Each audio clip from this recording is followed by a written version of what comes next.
Hi, I'm John Davidson. I'm in Miami, Florida, and today we are with Joby Weeks, the Bitcoin evangelist from the early 2010s, notorious Department of Justice.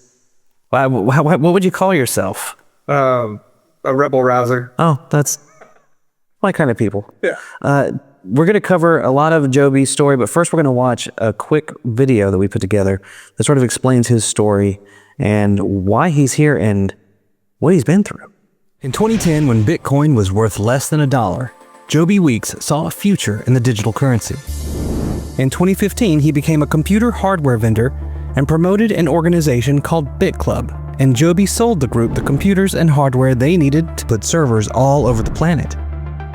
But Joby was never a manager or owner of BitClub and had no decision-making ability in the organization. Joby traveled the world promoting BitClub and libertarian ideals. He helped buy, install, and build server farms outside the United States for BitClub. All transactions occurred in Bitcoin instead of US dollars, and BitClub was closed off to American investors. In other words, BitClub operated outside of United States jurisdiction and regulation. According to blockchain, before it was confiscated, BitClub has mined over 92,000 Bitcoins and 500,000 Ethereum. But what was Bitcoin? And more importantly, how were global governments going to tax it, track it, and control it? The law was not clear. Bitcoin was supposedly created by an elusive figure named Satoshi Nakamoto. According to Google AI, in Japanese, Satoshi means intelligence, and Nakamoto means from central origin. Who does that remind you of? In 2019, Joby found out about an investigation into him by the Department of Treasury.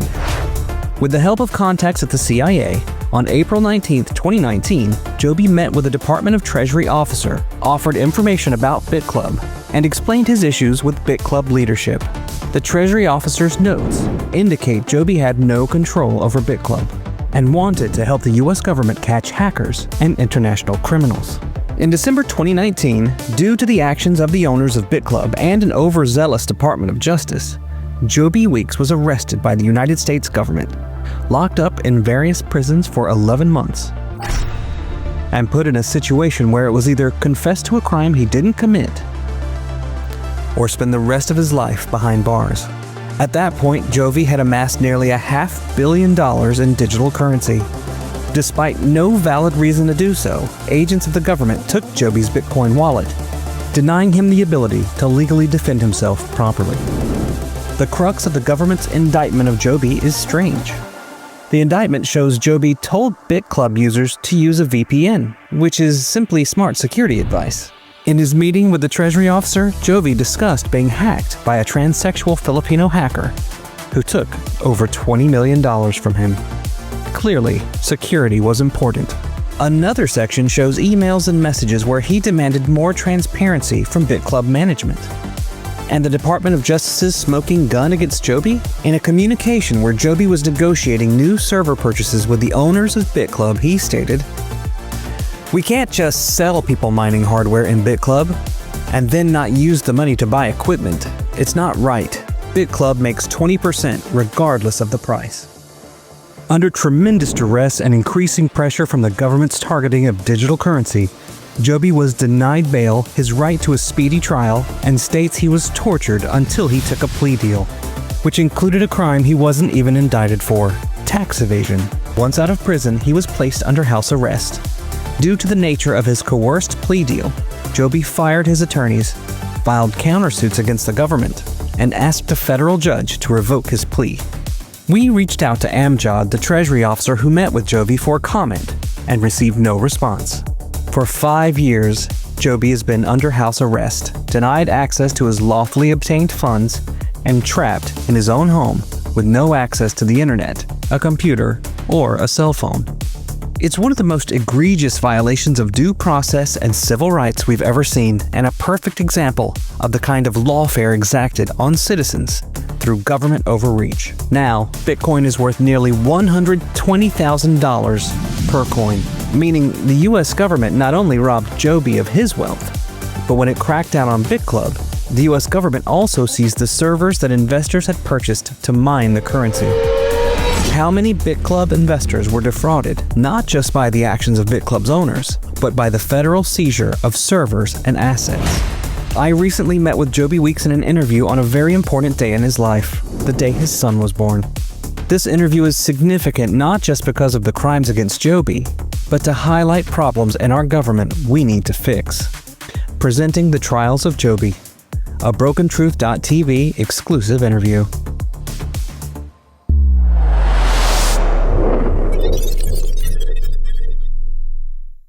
So, Joby, thank you for being willing to meet with me and tell this crazy story that you have lived for, I mean, really more than a decade.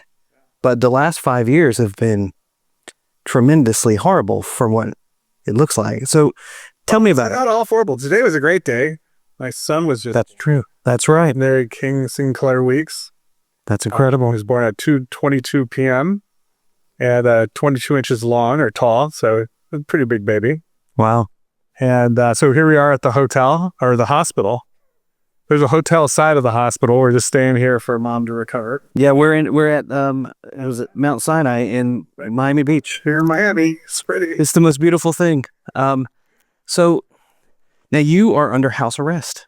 I am. I've got this great electronic monitor, ankle bracelet, which is a lot cheaper than what they normally charge in terms of your kidnapping insurance and extortion and stuff like that. They usually charge like CEOs of high-powered companies $50,000 a year, and I only have to pay $5 a day for this. And if somebody kidnaps me, they come, they'll rescue me. That's so nice. And I've only had to, luckily I've had it for 6 years now, so I'm really excited about it. That's a good take on it. Much cheaper than doing it through the private sector. In all seriousness, did you have a difficult time getting permission to come to the hospital with your wife? It wasn't difficult to come to the hospital, but it was difficult to be able to come to Miami, be with my wife as she gave birth. I had to have a hearing for it.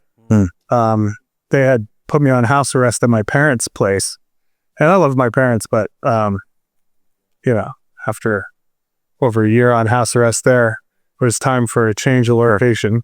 Change of scenery.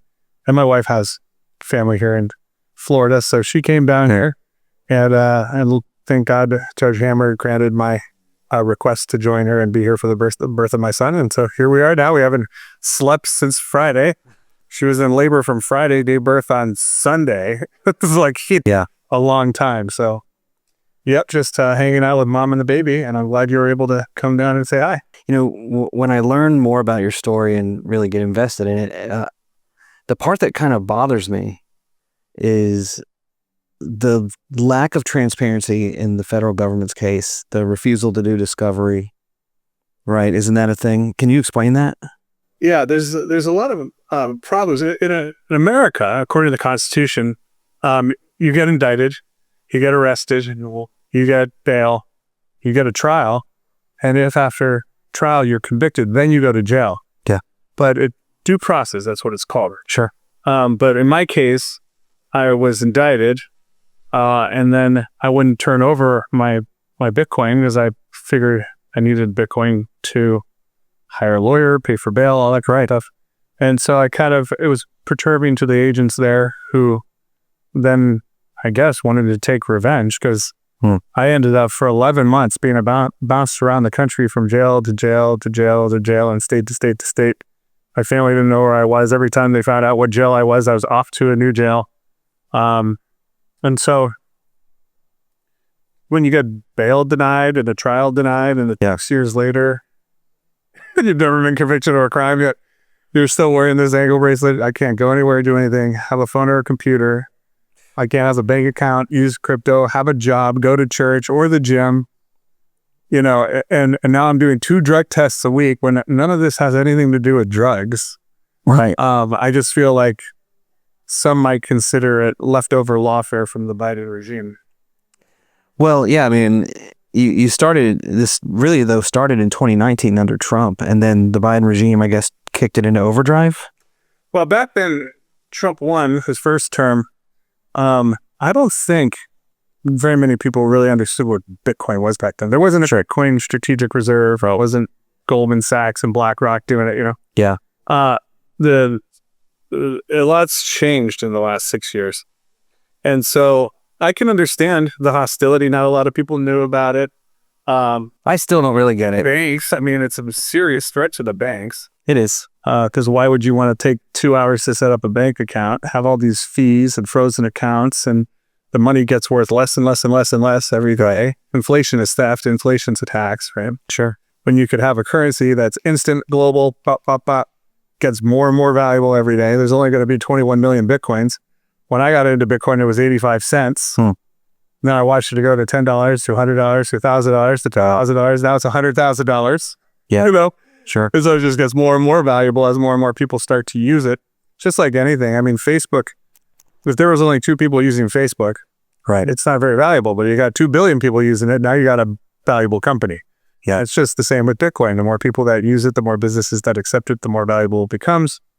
And people like the idea of an immutable ledger where you could send value across the internet without having to go through a trusted third party. Right. And the transparency of the whole thing. On the blockchain, every Satoshi, every penny is recorded. So it's totally transparent. You can find out who's a scammer, who's not instantly.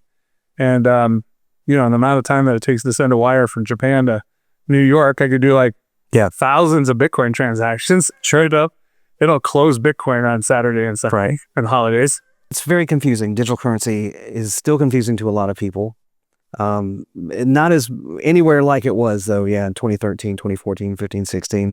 Is it, if it was property? Is it free speech? Is it a commodity? Is it a security? Is it money? It's not defined as money still. Right. Is it an asset? I mean, so different government organizations were trying to classify it so they could take jurisdiction, and it was all really a gray area back 6 years ago. Yeah.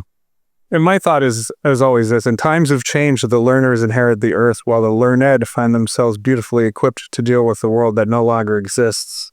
Yeah. So I always try to push the envelope, learn new things. Nobody's there teaching it, Right. which in the case of Bitcoin, nobody knew what it was. So I had to self-teach myself about it.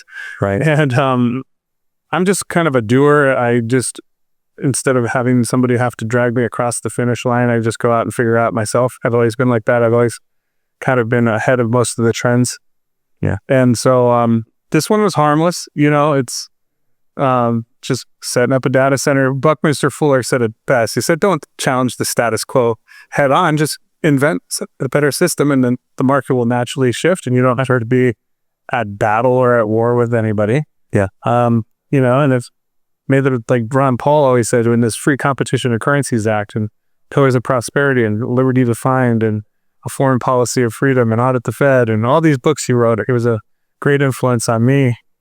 It's competition makes everything better. Price is right bound, quality goes up.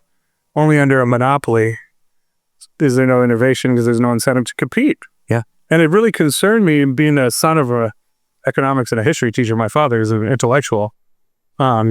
His grandfather was the Secretary of War under Presidents Harding and Coolidge. He was on the Monetary Commission that created the Federal Reserve Bank. His fund started Boeing and Lockheed Martin and, the Council on Foreign Relations. And his son was Secretary of Commerce under Eisenhower. So learning about the founding of our history, I was in it, that we were officers in the American Revolution. We love the American Republic. And it concerned me that all 10 planks now of communism via the Communist Manifesto, all 10 planks are now law in our country. And so I don't like to see a country I love get destroyed from within. Me either. And I see that Bitcoin is a wonderful solution because really everything comes back down to the money. And, one of the planks is a graduated income tax. It's a plank of communism, not capitalism and freedom. A central bank, Federal Reserve Bank, that's in the Communist Manifesto. So, I'm all about distributing power, distributing money, distribution. That's why we have 50 distributed states. Sure. 50 separate republics with their own legislators and judicial and Congress people and executive branches, etc., rather than just one, right? So I love America. We've helped found this country, my family. We've been here we came over on the Mayflower. And I want to defend it. I want to restore the de jure constitutional republic. And if you saw something that you loved get infiltrated and hijacked and destroyed from within, Right. you would be a little concerned too. I agree. completely. 5 years you've been locked up. Almost 6 years. It's interesting to me that this occurred to you right as COVID was coming out. Right after, maybe, or right before, sorry. December 10th, yeah. So COVID. Oh my gosh, that was 2 weeks later. Yeah. COVID started. And it was interesting because while everybody else was locked down, they were still flying me all over. Oh yeah. Jail to jail to jail. I was laughing. I was like, everybody's locked down except me. They all think I'm locked down, but here I am flying around while they can't even go outside their homes. What does it do to a person locked away from society for 5 years? I mean, we have tremendous mental illness outbreaks that were caused by COVID or enhanced by COVID. We have people still recovering. Children suffered mightily. It's horrible what they did. I mean, even in jail. I mean, throw people in jail without first convicting them of a crime. This is one of the reasons why they have a 97% success rate in convictions. Sure. Is because they'll hold you in jail for 2 years, 3 years. They've never even indicted you. They're in on a complaint. These poor people don't know the law, so they don't know to even demand these types of things. And then the prosecutors eventually come and say, listen, we have to eventually give you a trial, but if you fight us, you're looking at 20 years. Or if you just sign this piece of paper, you can go home tomorrow. Well, no one in their right mind is going to stay and fight them if they can just sign a piece of paper, go home, time served the next day. And so that's why they have this 97% success rate on convictions, is because they break the law and they send people to jail before they've been convicted of a crime. Right. And in my case, it was 72 hours locked in the cage without even being let out to take a shower. I mean, hardened criminals that murder people get 23 hours in, 1 hour out every day, 23 in, 1 hour out. I was in there 72 hours locked in a bathroom, janitor's closet bathroom for 72 hours. Never harmed anybody. I've had no criminal history, no criminal past. So there's no victim to your crimes. No victim for my crimes. And yeah, and when we say crimes, No, a computer. I'm going to say a computer is a security. If what I was doing was not legal, how much were the computers worth? It was $500 all the way up to you could buy a block box for $1 million. So you're basically busted for selling computers. Physical Bitcoin mining hardware, computer equipment that they can depreciate. It's a product, not a security. I mean, that's why SEC's now dropped all these things against Bitcoin miners. There's that Todd Blanche memo that came out in July 7th saying, drop these stupid cases that, I mean, we harm nobody. That wasn't even me. It was an organization called BitClub. I was a vendor selling BitClub computer equipment. They were buying from China, getting raped on their prices. I have a friend that ran a company called BitFury that made these chips. They gave them a better price. I brokered the deal, saved the members millions of dollars, not only off the cost of the computer equipment that the club purchased, but off their power bills as well. I found them much cheaper electricity. But if you can save 1 penny on 100 megawatts, right, running a data center, that's $8 million a year savings. How many? So there were 3 data centers? They had a data center in Norway, in Canada, in Montana, in Iceland, one in Tbilisi, Georgia. So I went around vetting this club, met the owners, liked them. I became a member myself because I wanted to mine crypto too. Sure. And I told my friends and family, my people I love and respect, you know, I would never scam my mom. Nothing more to add. It's like myself. It was like, I was a member of the club. Why would I? Anyways, I didn't own BitClub. I didn't run BitClub. I was a happy customer or member, and I was selling them equipment. You know, they say BitClub raised $700 million and it was a big fraudulent Ponzi scam. They don't talk about how those data centers, they took that money, bought mining hardware that mined Bitcoin, 92,000 Bitcoins, mined 500,000 Ethereum. That's $10 billion today. You take in 700 million and you pay back 10 billion, everybody gets rich, and then you get thrown in jail for that? Right. No victims, no injured party, no one was standing to sue. The government made a terrible mistake doing this. And this is why all the prosecutors have quit.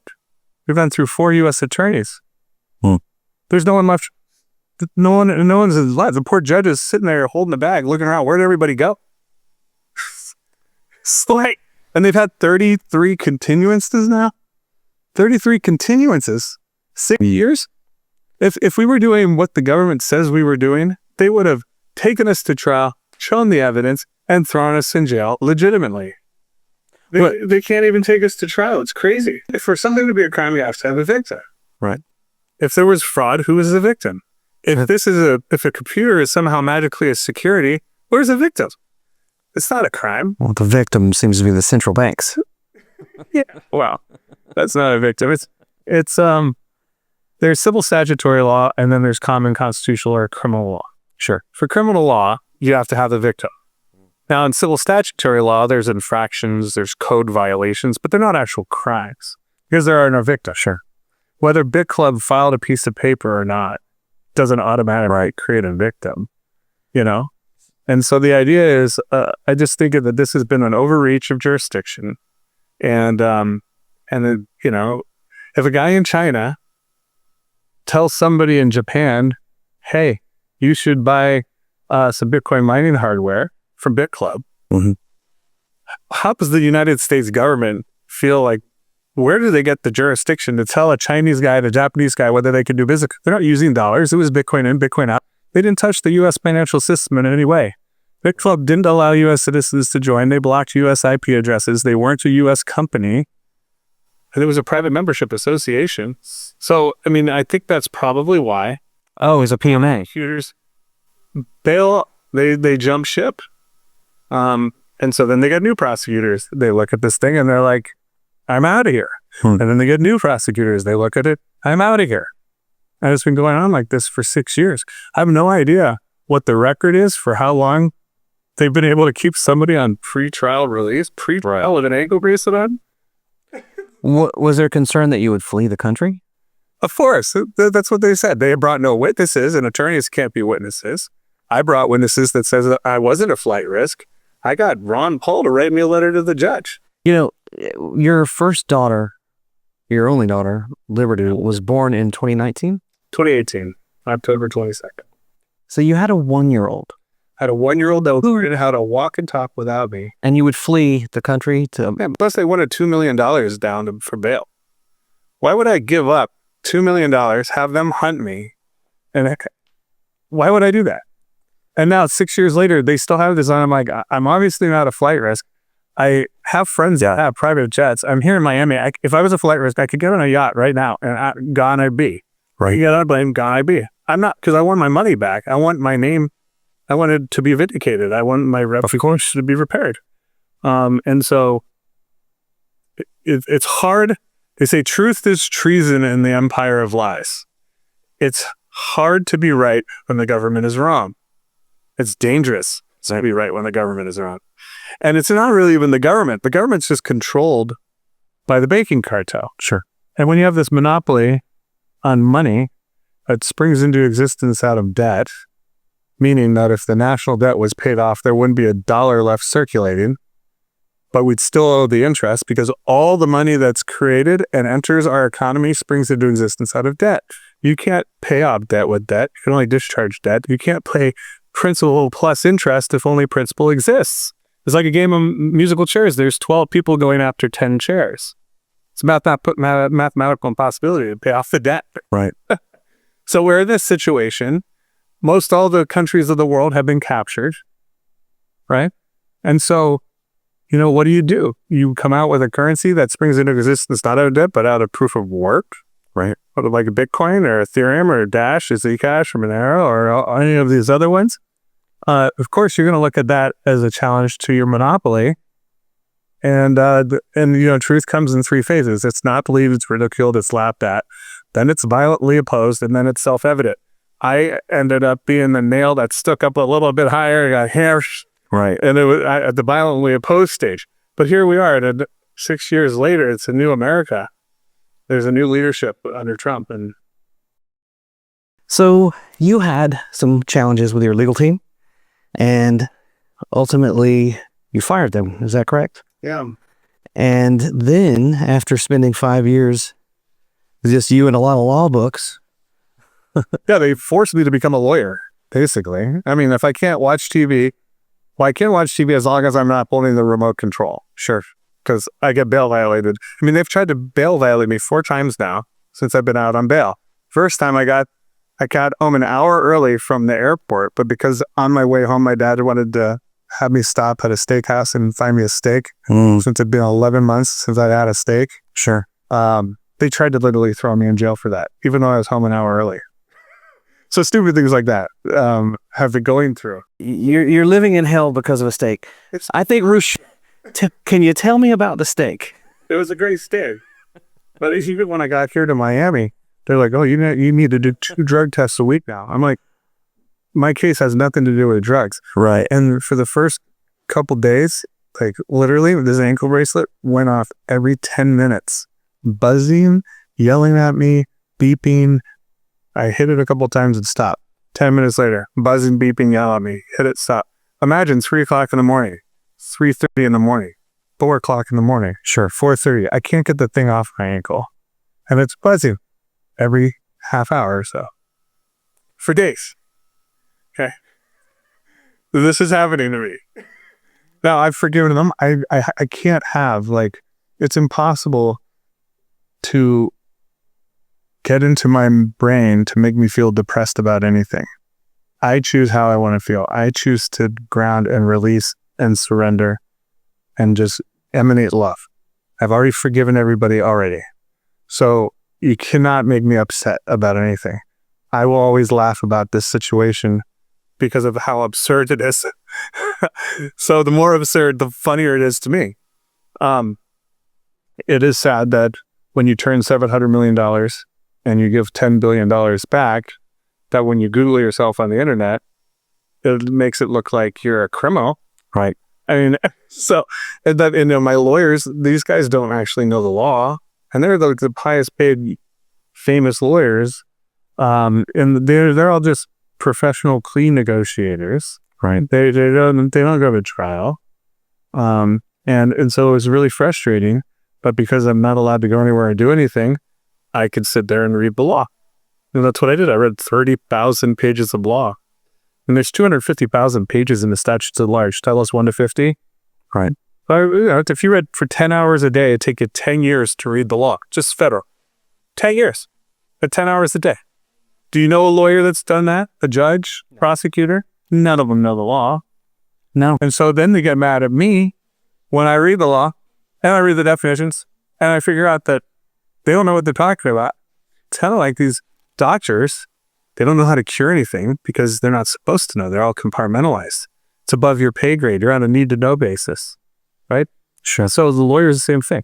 You got the securities lawyers, you've got your family court lawyers, your traffic lawyers, the military lawyers, and they got their specialties, just like your endocrinologist, your immunologist, your cardiologist. They don't understand the medical money go around, and they've been taught no disease prevention or nutrition.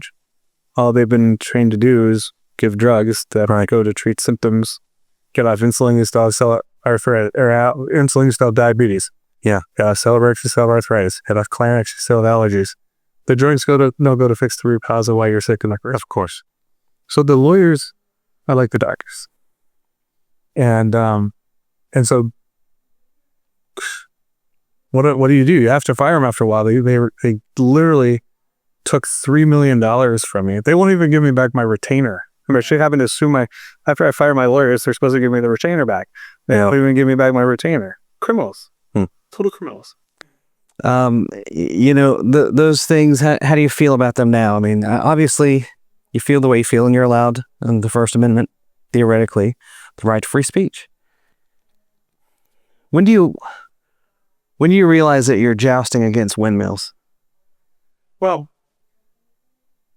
you shouldn't get penalized for being correct. If all 6 billion people, 7 or 8 billion people on planet Earth now, if you ask all 8 billion people what the capital of New York is, 6 billion of them are telling you New York City. Doesn't change the fact that Albany, New York, still the capital of New York, right? 6 billion people know or understand it or not. Yeah. I'm just the guy that's pointing out the blatantly obvious facts.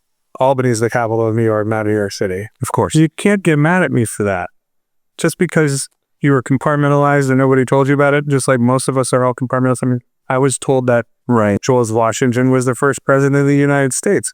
So you can imagine how I felt when I learned that under the Articles of Confederation from 1776 to 1787, there were 10 presidents of the United States before George Washington.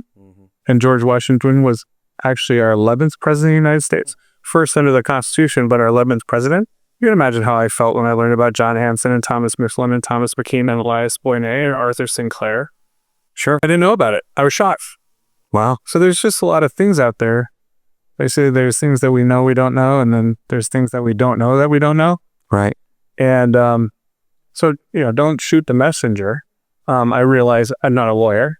Obviously, I didn't really realize that I should just have a motion to dismiss count 1, motion to dismiss count 2, motion for seize assets to be returned, motion to, I put all my stuff all on these big master motions with rid of court warrant with a motion to dismiss, with all these things smashed into one master, motion that, of course, nobody wants to rule on it. So people quit, goes on, can down the road, and they're going to rule on the papers.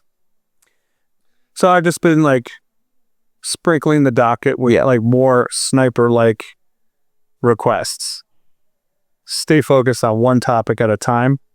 So I got a bit ahead of myself on some of the motions early on, but now I'm staying more focused because I'm realizing that if it's short and sweet, one request, next, short and sweet, one request, next, rather than boom, here's 50 different ways you're breaking the law, right? And 50 different things you have to answer. And now they have mens rea, or knowledge. And so I ask these questions the way that they can answer, so they quit. Otherwise, they're accessories after the fact. So it's like when you point out a crime and they don't do anything about the crime, they become accessories to the crime. Interesting. So I've done that. So anybody that reads my motions, it's like taking the red pill. You can't go back. Right. Taking a blue pill means you didn't read my motions, you just ignored it. But once you've read them, it's undeniable. Now you have the mens rea, you have the knowledge. What would you say has been the most difficult aspect, personally, of this last 6 years? Not being there they destroyed my family. I was married for 15 years. Wow. And they set my wife against me, my daughter against me. Your daughter's 6. Yeah, I know. But who's the daughter going to pick sides to? Right. Mom or me? I was gone for a year when she was learning to walk and talk because I got kidnapped by the government for the crime of helping everyone I know, love, and care about get extremely wealthy with Bitcoin. I was correct. We started mining Bitcoin as $200. I told everybody to do it. Those who listened got incredibly well. Well, I wish I'd known you. No, it's not. 5 years from now when they're watching this video, it's going to be $1 million from now. Yeah. So it's like, shouldn't I be on the cover of Time magazine? No, they kidnapped me. Right. So that was hard. But it allowed me to ground, meditate, read, learn the law. And, so I could look at it 2 different ways. This can be a burden, or I can look at it and say, look, I don't have to pay for kidnapping monitoring anymore. And if somebody kidnapped us, we have the U.S. government that's going to come rescue me, right? Oh, I'm in jail. Well, at least it's not a Mexican jail. Oh, I blew off my hand with a firework. Well, at least I have my other hand. So I always look at how my situation could always be worse. And then I always stay in the frequency of happiness, gratefulness, thankfulness. And that's the easiest way to go through life. If something happened in the past, you're eventually going to be over it. If I got a parking ticket and they towed my car, I'm eventually going to forget about it and drop it. So how long do I want to choose to be mad? Do I want to be mad for a month on it? Be mad for a week? I'm mad for a day? So I always look, well, I can't change the fact that my car got towed. It got towed. I can't go back in time. So I just choose to be upset for 10 seconds max, 5 seconds, 10 seconds max. Because I realize I can't change the past, so I'm going to drop it eventually. So why would I be mad for an hour or two when I could be mad for 10 seconds? Okay. Sure. Ground. Now I'm not mad. So that's how I be able to conquer this thing. And there's literally nothing they can do that will get me out of that mental state. And I don't fear death. I don't fear jail. There is no death. Sure. So it's not, how do you control someone that doesn't fear you? How do you control someone that isn't afraid to die? Because he already knows there is no death. Well, you hurt them in other ways. You prevent them from being around children. You force them to, when they have a baby, beg just to be able to go to the hospital. And thankfully, maybe this is a good sign that they allowed you to go to the hospital without a lot of difficulty to be with your wife when she gave birth. Leave the hospital, go take a stupid drug test just now. And then, trust me, the harassment is still there. It's okay. Because this won't last forever. And karma is a real thing. They've committed a bunch of interdimensional crimes that they cannot escape. And so for me, it's like, you're on the side of the darkness or you're on the side of the light. I was telling the guy today at my probation thing, he's like, what'd you name your son? I said, Legendary. A legend was born. Oh, really? And we got to talking and I said, all my heroes all have FBI files. Martin Luther King Jr., hero. FBI had him whacked. JFK, Gandhi, everybody that's done anything good, the evil has always tried to stop.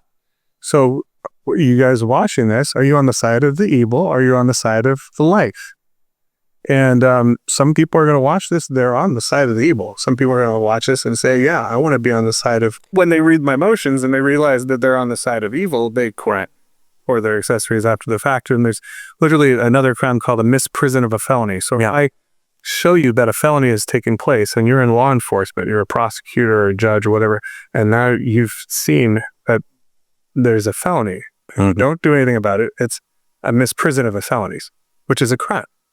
Yeah. And I lay out all the felonies that are taking place for the usurpers that have created this imposter de facto corporate state that's hijacked the rights and freedoms of millions of Americans. Right. So, it's a battle since the beginning of time between good and evil. Now, I would understand the harassment if I actually harm people. I mean, they would send me $50 million up front. I could have taken off. I had my own airplane. I had a diplomatic passport. I could have stolen all that money and disappeared. Right. But I didn't. I did what I said I was going to do because I can do a $50 million deal with a handshake. But if I did steal that money, I can understand why I'm being treated this way. I'd say, I messed up, I harmed people. But when you come after somebody that's done nothing wrong, you only embolden them. You almost make them like a martyr, like Jesus. Jesus was without sin. He did nothing wrong. They crucified her. And I'm not saying I'm Jews, but I feel like I am living out all the Bible characters. I mean, I'm named after Job, the oldest book of the Bible. He was perfect in the eyes of God. And the devil said, oh, we can get Job to curse you if you just have all his cows and the sheep die and you burn his house apart and have his whole family die. Job never cursed God. But my name, Joby, look it up, means persecuted because of Job. Wow. My house in Mexico got hit by an earthquake. All the glass broke. $80,000 later, fix all the glass, and then it gets hit by a hurricane. Okay, I got kidnapped. I can't go to the family funerals and the weddings and stuff. So there's like the battle. But Paul, he was bounced around from jail to jail to jail to jail. And Jonah, he was in the belly of the whale, and Daniel got thrown to the lion's den, and Shadrach, Meshach, and Abednego. And, look at all the I had a Judas Iscariot moment where I've been betrayed. Sure. I feel like now I'm Moses. Let my people go. The lawbearer. Now that I know the law, Yeah. So I get to live out all these Bible character people all in the same lifetime, which is an interesting experience, actually. Well, it's good. It's good that you have faith, and 100%. You can. Everybody wants to think, oh, God's on my side. You want to be on God's side. On God's side, He's given me specific promises that He'll have my back if I worship and obey Him. Sure. None of the things that I've been accused of violates God's law. Right. And His law is above everything else. So that's who I play for. No man can serve two masters. Sure. You either worship the devil or you worship God. Worship just means obey. So there's two different kingdoms here. I'm in this kingdom. I'm not in the devil worshipping, child trafficking, pedophile kingdom. Right. So Good. as long as that's clear, I have no fear because Yeah. God, I'm on his team. What would you do if you got it back? I mean, because look, this is something else too I've been thinking about. You had this huge fall. Like, I've seen the videos, Ferraris and houses and travel and amazing parties and yachts and all this incredible lifestyle that you led. Gone. Like in a heartbeat. How does it feel to go from this legendary kind of status where the world literally was your oyster to, oh, I'm sorry, I can't have that steak. It's funny. It's crazy. I went from the freest person in the world to the most unfree person in the world. It's wild. And like, It is. yeah. Well, one of the things I do like to tell myself is I got the memories. Mm-hmm. So if I ever do feel depressed or whatever, I can look up on my wall and think, well, they couldn't put a lien on memories. They can lien your house. They can lien your car. Sure. But no one can take away the fact that I went to 175 countries, that my daughter is the most traveled child in the Guinness Book of World Records. I mean, by the time she was 1, she did 43, all 50 states and 43 countries, right? Wow. So the memories are there. So that makes me feel good. Yeah. But then you kind of go deeper as this ego. Why do I feel the need that I have to prove myself or something? And I just realized that There is that, right? Their wrath is part of one of the 7 deadly sins, right? And I've wondered this too. Like, am I fighting something illegally? Like, or is my desire for justice and vengeance and whatever, is that wrath? Is that a sin, right? yeah. And the way you never get disappointed is if you never have any desire, because then you can never be hurt. Sure. The Buddha and Siddhartha and releasing all want and just being one with existence and these types of things. I've studied a lot of different philosophy stuff in the recent years, and to me, I don't like to see injustice, and so I've always been for 30 years fighting the status quo, whether it's in the pharmaceutical, fighting the pharmaceutical cartel or the banking cartel or the oil cartel or the tobacco cartel. Or I've always been doing this for as long as I've been making money in my businesses, that I've always funded things to free humanity, and so that's just my why, is I don't want to see my friends dead slaves to the banking cartel. I want them to be free. I don't want to see my friends addicted to drugs and big pharma. I want to see them healthy. I don't want my friends using tobacco that gives them cancer when they can do electronic cigarettes, which aren't that healthy, but they're healthier. Back in 2008, when we put that together, Yeah, I know. we didn't really know the studies behind that. But, throughout my career, I've always been focused on things that will, free humanity. Your next steps. What is your next court date? Oh, there isn't one. What are we doing here? Check. I was wondering, Where? there isn't one. So this is like How long could they keep you on pre-trial and not give you a trial? unconvicted of a crime, under house arrest for Almost 6 years. 6 years, and you have no idea when you get the day in court. Yeah. Unbelievable. Remember how long it took to go through high school? Freshman year, people awkward. You got into the sports, homecoming, prom, summer break, all the studying you had to do for all the tests, sophomore year, junior year, summer break, senior year, your arms, all the stuff, all the tests. 4 years, right? To go through all of high school. Hundreds of tests you took for all your classes. This is one case. And they've already spent almost as much time as it takes to get a doctorate in university on one case. Or a JD. Dude. It's ridiculous. Case dismissed. You got to drop this. And nobody wants to. What would I do when they do drop it is take the money that they've graciously saved for me so that I wouldn't go off court. Well, on stupid crap. Right. I mean, I did spend $2,500 on a house, 2,500 Bitcoin on a house, which is now worth $250 million. If they would have only just taken, Oh my gosh. 10 years, gave me back 250 million, right? Anyways, I gave away 10,000 Bitcoins for free. Oh, For free. Hey, you know what a Bitcoin is? No, here's a Bitcoin. Here's a Bitcoin. They were $1 back then. Here's a Bitcoin. Here's a Bitcoin. why in Bitcoin to everyone I ran into for free. What? In my wallet, I had 66,000 Bitcoins. That's incredible. Dude. So it's like $7 billion today. So I was very generous, and I still am. I have a lot of projects that are close to my heart that I'd like to see to fruition. Yeah. And it's exciting. It's an exciting time to be alive. And so, Do you think you learned anything? I mean, do you think you're a better person for this? sure. And I've learned a lot, and I just trust God more. Everything in His timing, I'm totally cool.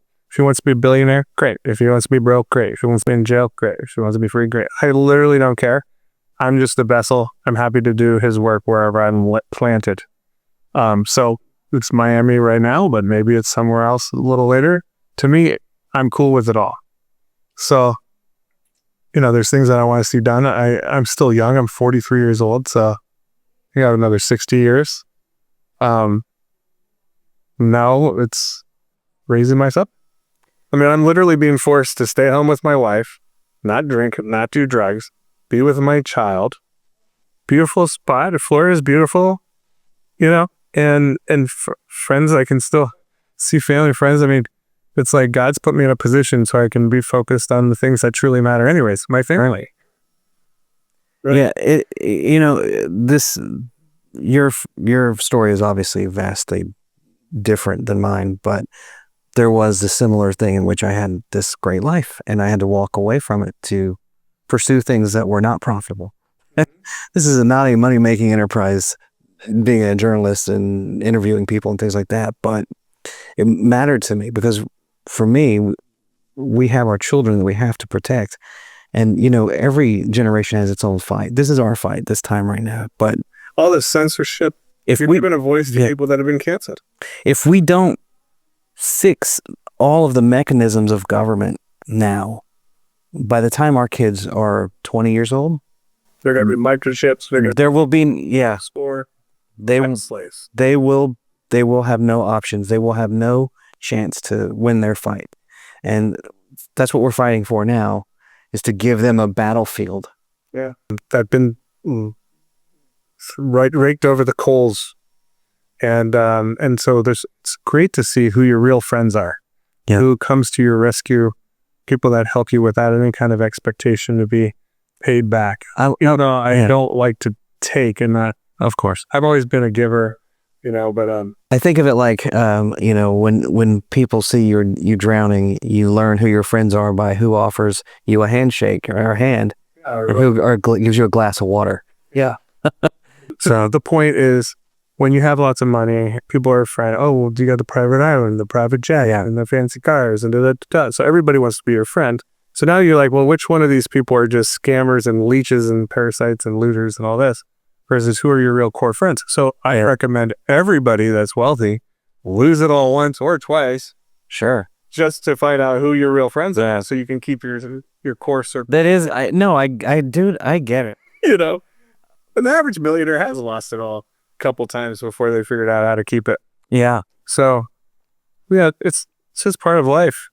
And but hopefully justice will be served. There's a new sheriff in town, and so I'm hoping that somebody can get to him, or Pam Bondi or Alina Habba, and let them know this is some leftover lawfare.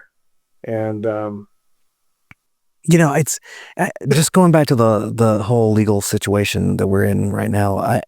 I have seen a small town in Orange County, California, go after a homeless lady for 42 pretrial hearings for an open container on a sidewalk.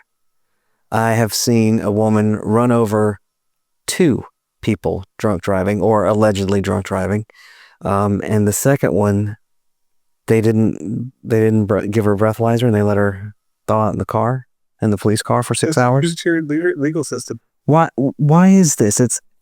It's so unfair. I mean, I understand that the purpose of law is to provide a framework because, half the people out there, they have no inner dialogue or inner monologue. They don't really think. Isn't that insane? Some of them can't even read. I was in jail with guys that are full-on adults, 20s, 30s. Can't even read. Came up to me one day. Can you tell me what constitutional rights are? He's like, I heard about these things called constitutional rights. Wow. And I was just like, so I ended up being the law library jailhouse lawyer. Just imagine the white guys sitting there in the law library at the computer and a line of 10 black guys, or not just blacks, Mexicans, everybody, standing in line waiting to talk to me with their paperwork in hand. It's very Shawshank Redemption of you. Next, getting people bail, getting people firing their lawyers, getting them all this stuff. You disrupt systems. I made the currency for the prison. Oh, wow. Because there's no money in jail, so I had to create the money system for the jail. And they kept on moving me around from tier to tier to tier because I brought that. It's just so funny. I came up with so many great solutions to stuff. I wrote a book. I have a docuseries. Oh, nice. I had a camera crew follow me around the world. Wow. It's 175 countries. Oh my God. Filmed everything. I got massive content of all these great stories. In fact, when the feds found out I was doing a movie, they raided my camera guy and stole the footage. Stole what with this footage? Uh-oh. So it's crazy, right? Right. And they don't want this story to get out. Millions of people will watch this. I mean, it is. It's like Shawshank Redemption. It's a little Wolf of Wall Street, a little Indiana Jones. Yeah. Don't underestimate how censored I am. But maybe the DOJ will watch this. And if you do, guys, come on. Let's just, you know what? Sorry. You know what? Okay to be wrong. Don't even say you're sorry. Just push the things back and, take your pound of flesh, whatever you got to do. Drop your charger. Let's move on. This guy has a kid that's going to need dad at Little League and things like that. And that's actually, you don't want to be that way. So, it's bad karma if you don't. Joby, I'm so grateful. Thank you for letting me come down here. We definitely. I haven't slept I slept a little bit. It was like we were coming in every single hour, checking on us. I'm like, please leave us alone. Please leave it in this. Mike, I just need to go to sleep. Yeah. Yeah. I know exactly how you feel. Well, you're not gonna get any sleep for about 7-8 months, but you have a better chance at getting your case dismissed and getting sleep in the next 6 months.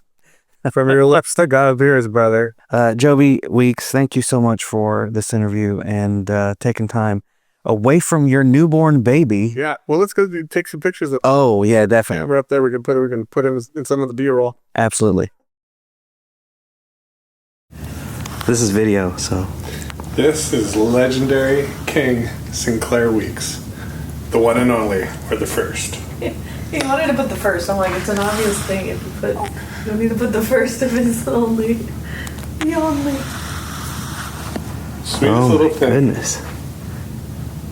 There you go. Happy daddy. Hey, Department of Justice. Can we please get approval to take the kid for a walk in a stroller? Thank you. Crazy. We're not a high flight strolling risk.